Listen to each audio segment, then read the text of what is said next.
Hi, friends. Welcome to Raising Lifelong Learners. I'm your host, Colleen Kessler, and this is the podcast where I encourage you to trust yourself and your differently wired kiddos as you help cultivate their curiosity, encourage them to discover the world around them, embrace who they are wired to be, all while helping them discover their passions, interests, and raise them to become the amazing adults they're meant to be.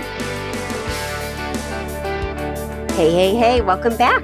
This is episode 199. Can you believe it? We are one episode away from 200. Insane. I can't believe it. I'm so excited. Okay, today's episode is another one I'm really excited about because I think it's super important. It's all about perfectionism. And if you've got gifted, twice exceptional, otherwise neurodiverse kids, I'm sure you've got at least one perfectionistic kiddo in the mix, and you might just be a perfectionist yourself. So this is a goodie for you. Before we begin, though, I just want to give a quick shout out to CTC Math. They are amazing and a great sponsor. We really appreciate them. If you're looking for a good math program, check out ctcmath.com. You will not regret it. Okay, this is going to be a good episode. So here's what I want you to do. Get rid of all distractions.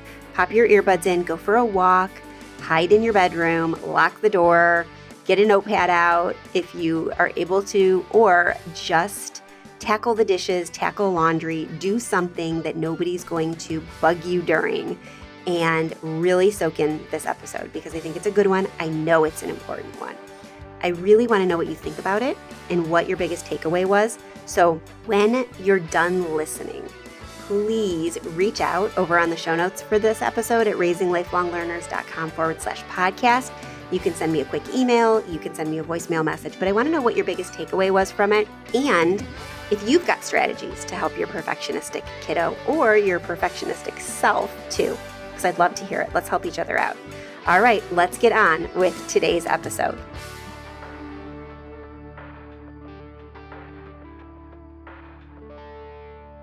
Okay, so today we're talking about perfectionism. Now, perfectionism is something I've written about on the website. I have talked about in person at different events, and it's kind of fresh on my mind for a couple of reasons right now. Number one, it's the middle of convention season.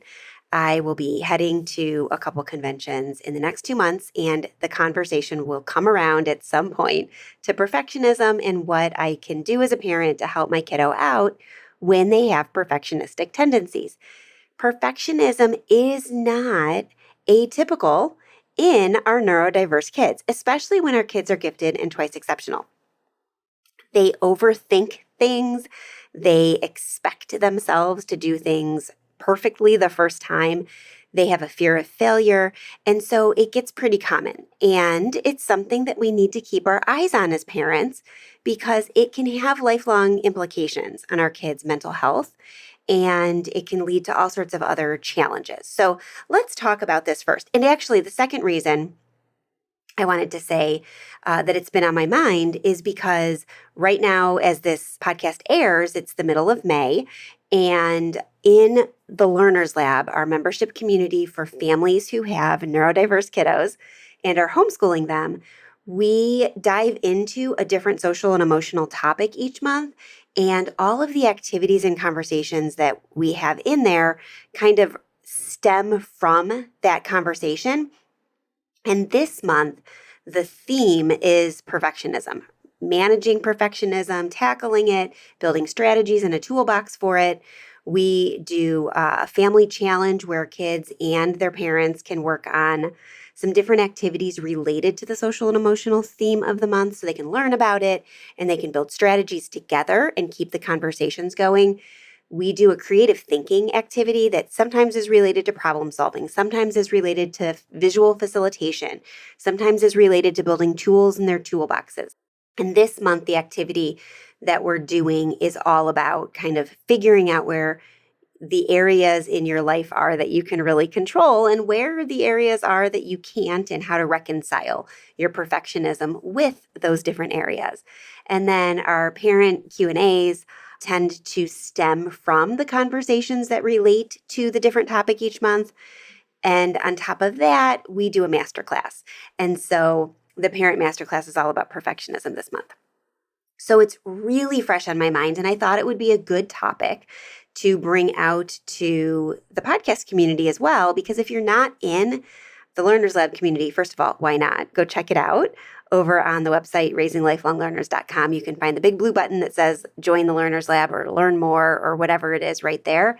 And you can join us because right now we are open for new members.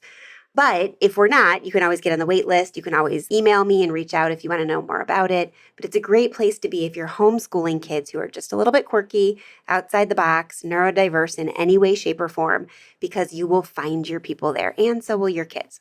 So anyway, I wanted to make sure that we talked about this in the greater community because I think it's an important topic. So let's first just talk about it. What is perfectionism? Perfectionism is a need to not just do well, but to be perfect. Research and clinical experience show us repeatedly that perfectionism is more about the fear of failure than the urge for success, and that it gets in your way. So it's not trying to be good at things. It's a fear of not being great at things. A healthy striving for excellence is a good thing for people, kids, and adults to work towards. But when it becomes perfectionistic and we're afraid of failure, then it's not actually healthy. Perfectionism, in fact, is never healthy. At times, a burning desire to be perfect might help you get something you want, but that still doesn't make it a healthy way to behave or think. So when we talk about perfectionism, there's kind of three ways it can look. In the Learners Lab this month, I talk with kids about different flavors of perfectionism.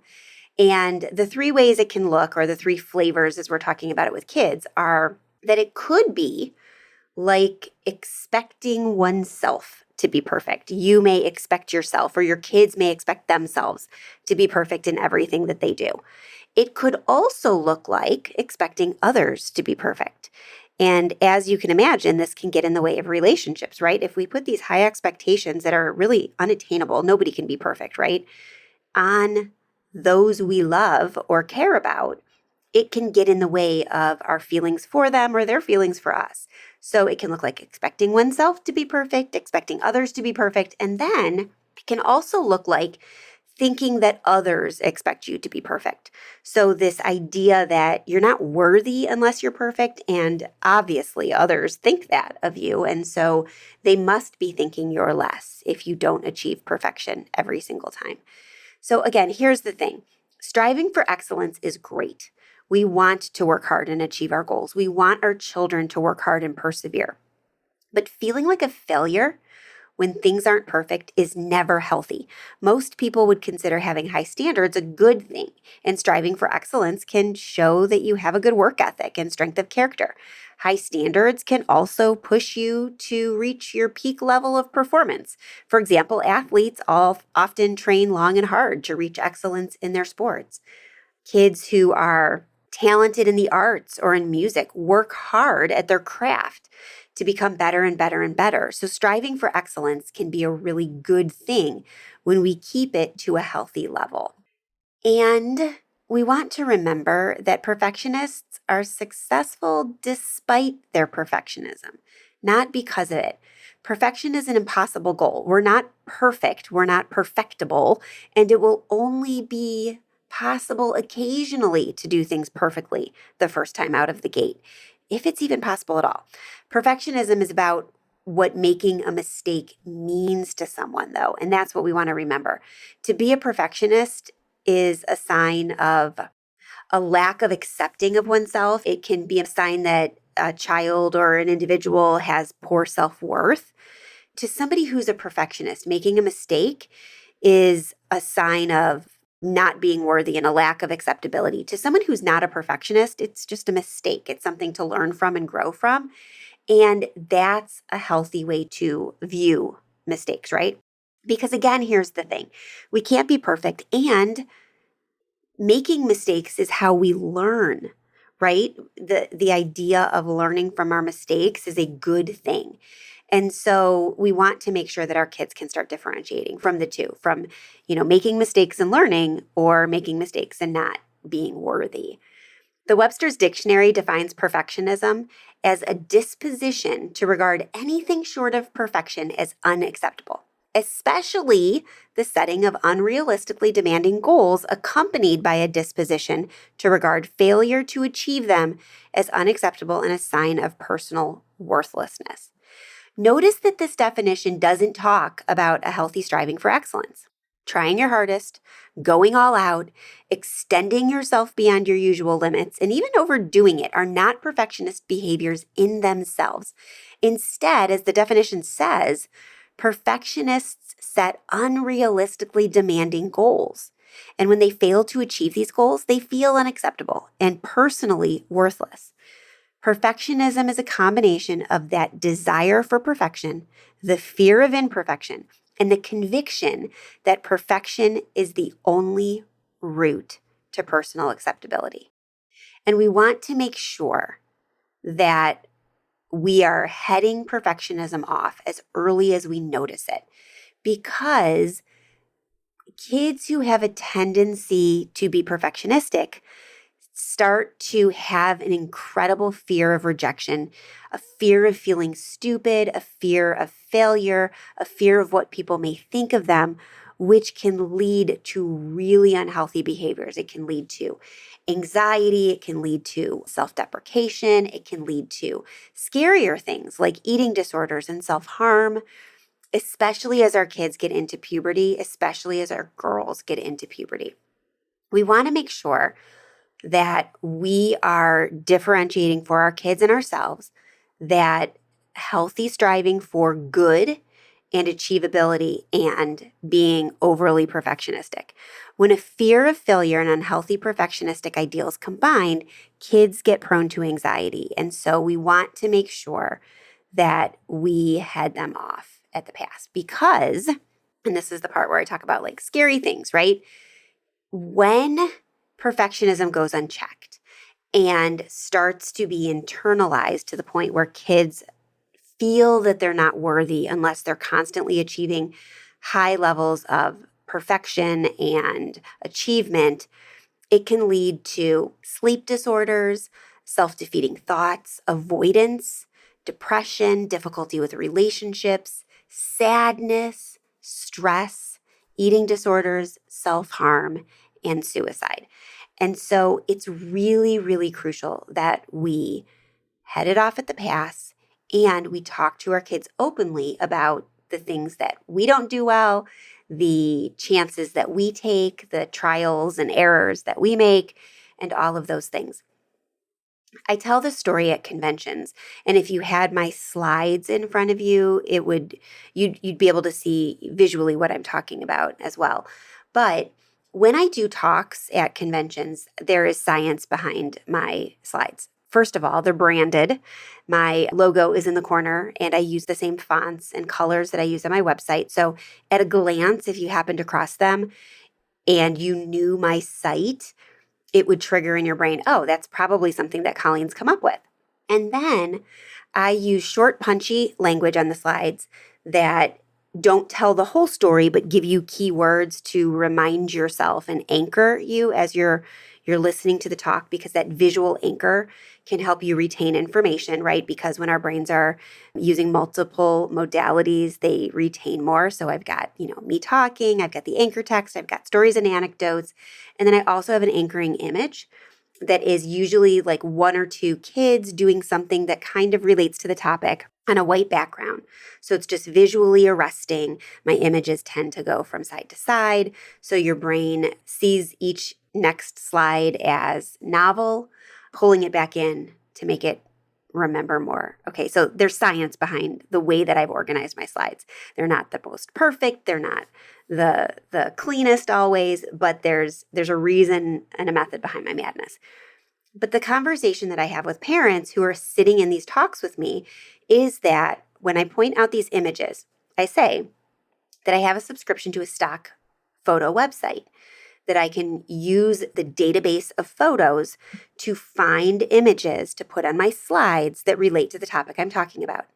And when I put in the keyword perfectionism or perfectionist, about 95 to more, even upwards of 99% of the images that come up are teen and tween girls or young adult women hanging over a toilet with a plate of food, either on the floor or in front of them, signifying an eating disorder, or a female, adolescent, or young adult lying in a depressive state, hoods closed around them, anxious or tears running down their faces, these visually arresting images of girls and young women in turmoil.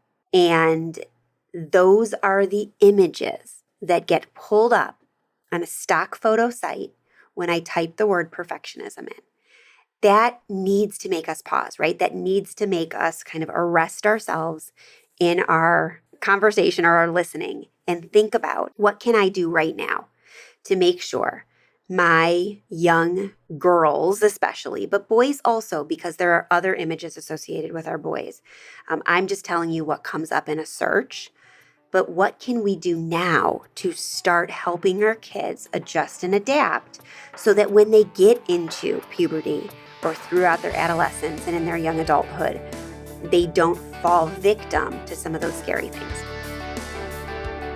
Hey there. Okay, I want to take a quick minute and talk to you about CTC Math. So CTC Math, our sponsor for this season, is the math program that we have chosen to use for our own kids this year. And actually, we've been using it for the last couple years. And one of the reasons we switched math programs over to CTC Math exclusively is because it allows extreme flexibility. I love all of the openness that it offers to us as a family of differently wired kids. We've got kids in our family who have just taken off in math super quickly and have always had an aptitude for it. And we've had kids in our family who have not been really strong math kids. And the CTC Math program is set up in a way that allows for us to meet the needs of each of those individual kids without buying a bunch of different programs or levels. I love that when you subscribe to CTC Math, you get access to K-12 math levels. You have the ability to skip around. You can move forward or move back as often as you want. And parents have really great controls and get good reports. So I love that I can go in and I can set my expectations for my kids. So my kiddo who's super strong in math right now, I can set it so that in order for him to move on to the next lesson, he needs to get a 90% or higher, because his biggest failing in math is speeding through it and making careless mistakes. So I want to make sure he slows down and he takes his time, because when he does slow down and take his time, he gets the answers correct, usually on his first time through. But for my kiddos who struggle a little bit with math, I want to make sure that they're feeling empowered and they're feeling successful. So I'm able to set their expectation closer to 80 or 85%. That way they're more able to be successful the first time through a new math concept than they would if I set it to 90 or 95%. It gives you the opportunity to customize it for your kids in the way that works best for them individually and not just as a whole. The other thing I like is the weekly reports that I get an email every single week that lets me know how many times my kids logged on, how many lessons they completed, what their percentage was overall, and a general idea of how they're doing. And then I can click through if I want, and I can get a better breakdown of the exact areas in which they had issues or the areas in which they were super successful, so I can adjust if I need to, or I can meet with them to make sure that they're understanding concepts. It's such a flexible program with so many great little pieces to it that I just love recommending it to anybody who's looking for a math program that's flexible enough to work with all different types of kids and is affordable and user-friendly. So check them out at ctcmath.com. Let them know that we sent you from the Raising Lifelong Learners podcast, and let's get back to the episode.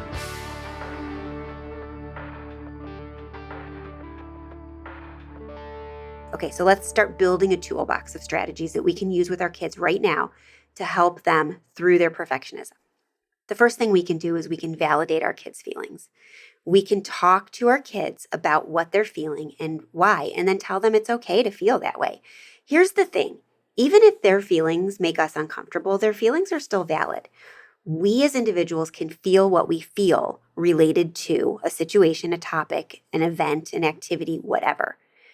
We can't always react in the way we really wish we could. I can't throw a glass across the room every time I'm super frustrated and I'm bubbling up with anger, right?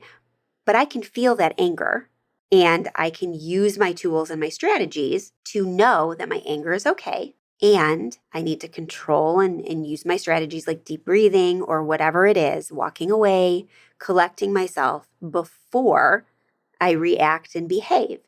We want to do the same things with our kids. We want to validate their feelings of inferiority, of fear of failure, of whatever it is, and let them know that it's okay to feel that way. And then we want to let them know how great they are, right? We want to make sure they know that they're amazing. The second strategy we can use to help our kids when they're perfectionistic is we can help teach them to set realistic goals. Oftentimes, perfectionists remember what Webster's dictionary said: set unrealistically high and demanding goals. Goals they could never reach. They're setting themselves up for failure just based on the goals they're setting for themselves. And I'll be honest, I struggle with this too. As a perfectionistic adult, I set very unrealistic goals. I look at my to-do lists half the time, and there's no way I could possibly achieve everything I set out to achieve in a given day because there literally are not enough hours in a day to do that. And so we want to work on ourselves, but we also want to teach them to set realistic goals so that there's that built-in kind of room for failure. We want to let our kids see us making mistakes because here's the thing: mistakes happen all the time. And when we start normalizing mistakes, our kids can start to see that they're okay. I was giving this particular talk on perfectionism, not obviously this podcast, but a talk about perfectionism a few years ago in at a Dallas Fort Worth convention, homeschooling convention. And I had a parent come up to me afterwards and she was in tears and she said, "This is my fault. I did this to my kid." And she went on to explain that in her former life, right, in her pre-kid life, she was pastry chef. And she was a very exacting, very good pastry chef. And one of the hallmarks of being a good, exacting pastry chef is that you have to achieve these high levels of excellence every time you put out something, right? And so she realized that because of what she did for a living, she was perfectionistic and tried to control just about everything in the rest of her life, right? And as we know, as perfectionists listening to this, if any of you are like me, there's not a whole lot that's inside your control when it comes to parenting and being with your kids all the time, right? And so it's hard as a perfectionist to parent, let alone homeschool. And this is what she was feeling. And she said, "I've been so heartbroken because my 10-year-old daughter will not cook with me. She will not bake with me at all anymore. She won't even come in the kitchen anymore. Thankfully, my 6-year-old will still bake with me, but my 10-year-old, I had these dreams of, baking with my kids. This is what I did. And she won't bake with me anymore." And I realize it's because I've put so much pressure on her when we're in the kitchen. And I get so upset and angry when any of us make mistakes because you have to be careful when you're baking and you're creating. And she's like, "I don't know what I can do. I think that I've ruined our relationship." And I said, "No, you haven't. You have a 10-year-old. There's dozens and dozens and dozens of years left to bake. What you need to do is you need to go start messing up in front of her. Just know that it might take a long time, but do it. Go drop the eggs on the floor in the kitchen. Put salt in your cake instead of sugar. Do something to mess something up and then laugh it off and throw it away and try again. And talk about what you're doing as you do it." And she's like, "She won't even come in the kitchen. How do I get her to see that I'm messing up?" And I said, make it a situation where she's a captive audience, right? Put your read aloud in the kitchen as an audiobook while you and your 6-year-old bake a cake and mess up and laugh it off. And say to your 6-year-old, "Oh my gosh, can you believe I just dropped that egg? Here, I'm going to clean this up. Can you go get me another egg out of the refrigerator?" And be just giggly about it and slap yourself in the forehead like, "I can't believe I did that. Can you believe I did that?" And do it again and again and again and again. And she said, "Okay, I'm going to try." And she went home. And 3 months later, I got an email from this mom, and she said, I need to tell you, my 10-year-old came in the kitchen yesterday and asked me if I would help her make her dad his birthday cake. I felt like crying reading this because I could feel the emotion in her words. And she said she did what I said, and she went home and she made lots and lots of mistakes, not only in her baking, but in everyday life. And she kept the conversations going. And finally, her daughter wanted to do something with her related to baking. It works. It works to help our kids, to have our kids see us make mistakes. It's a good thing to normalize messing up, learning from your mistakes, and laughing off your failures. It seems like it wouldn't work, but it does, especially if we just make it a natural part of our day and not a big deal about it. Another strategy is to help our kids do things that requires practice and loss. Play games with them. Go out in the backyard and try to build a fort that's going to keep falling down. Start a new hobby. That's one of the things that I've encouraged the kids in the Learners Lab to do this month, is to start a new hobby that you're going to make mistakes with. And I talked about the fact that I keep trying to knit and I'm terrible. I'm so bad. I'm pretty much visually, spatially inept, and it's kind of a running joke in our house now. But I am. And I think that that's one of the things that gets in my way with knitting. And I keep trying and I keep failing. And, one day maybe I'll get it. But, I don't pick it up as often as I probably should, but I do pick it up every once in a while. So Logan, who was watching this lesson I taught in the Learners Lab about perfectionism, asked where her whittling supplies were. I bought whittling stuff because she had expressed interest, a couple of years ago. And she couldn't get whatever it was she was trying to whittle the way she wanted. And so she gave it up. And so she decided to do it after listening to me talk about making mistakes with hobbies. And she started this week that I'm recording this, whittling these little gnomes. They're so cute. They're rough, but they're cute. And she's nicked her fingers about 6 times. In fact, actually, I just ordered on Amazon cut-proof gloves for whittling because she's going to struggle with them because, you don't have the same fine motor skills when you have gloves on. But she has nicked her fingers so many times that she asked if I could get her protective wear. But she's trying, and she's got this one little thing she's doing, and she's making them again and again and again. In fact, her older sister said, "Are you going to stop making gnomes?" And she's like, "Maybe I should." And I said, "No, make more gnomes. Make all the gnomes in the world until you get them exactly like they are in your head." But teach them to practice things. Teach them to lose. Teach them to focus more on the process than the product. And another good strategy for our kids is to be silly. Be silly sometimes. Because when we're silly, our perfectionistic kids have to loosen up a little bit. Perfectionistic individuals can be so hard on themselves, especially when mistakes are made, that they don't let themselves let loose. They're so afraid of what others might think of them that they often kind of cripple themselves. And so we want our kids to see us being silly so they can let loose and be silly. We can also talk about our own struggles. My kids know that I'm a perfectionist. If you're a perfectionist like I am, talk to your kids about it. Chat about how you struggle when you have too many things on your plate, or you just want to give up because it's too overwhelming, or you don't know how to get started on something new, so you just don't get started on it. Talk with your kids about it. Teach coping skills like deep breathing. So when they feel anxious and overwhelmed, they can take a deep breath, step back, and then collect themselves. Purposeful fidgeting, handicrafts, different things like this. Encourage mindfulness. Mindfulness is just being in tune with your body so that they can start to see and feel when they are getting that stressful, overwhelmed feeling of perfectionism.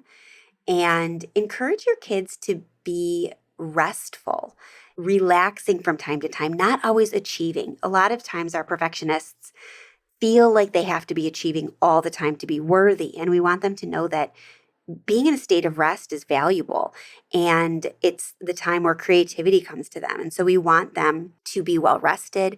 We want them to take care of their physical and mental needs. And we want them to reconnect with nature and themselves and their family. So include quiet time, downtime in your day for kids and adults of all ages. We all need downtime. Encourage your kids to be proactive, breaking tasks into smaller chunks, planning ahead, talking about all the possible outcomes of something so that they know that other things could happen. It might not look like they planned originally. And then finally, be a role model for your kids. Be a role model for healthy excellence. Take pride in your work. Don't hide your mistakes or criticize yourself aloud. And congratulate yourself when you've done a good job. Let your kids know that your accomplishments give you satisfaction. Don't overwork. You too need to have some fun and relaxation. And your kids need to see you doing that. Make sure that your kids see you celebrating your successes. Remember that perfectionists tend to hold on to a destructive belief that they'll be unloved if they're not perfect. Since being truly perfect isn't possible, they'll never feel truly convinced that they're loved or that they're worthy of love. Learning to accept the flaws in themselves and others is not a pathway to mediocrity. It's the high road to being a more loving individual and to having a more satisfying life. And truthfully, it's up to us to build them up. And so we can do this, parents. We can do this. We can help our kids and help ourselves throughout our own perfectionism and our own challenges. Okay, if you know of someone who struggles with perfectionism or has a kid who's perfectionistic, forward this podcast on to them.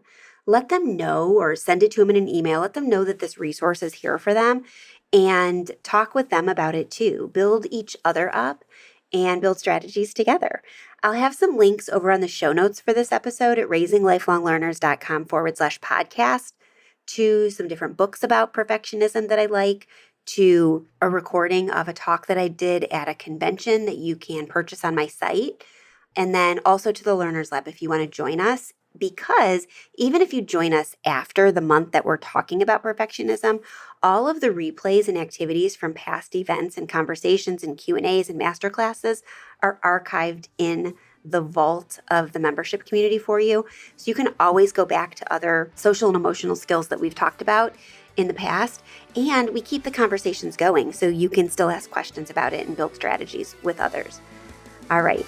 We'll be back next week, same time, same place with another episode, and I can't wait to hear from you. Let me know what your biggest takeaway from this episode was. You can find links to the contact form, which goes to my inbox, or our voicemail widget over on the show notes too. All right, have a great week. Love on your kids, and I will be back, same time, same place. Talk to you soon. Bye for now.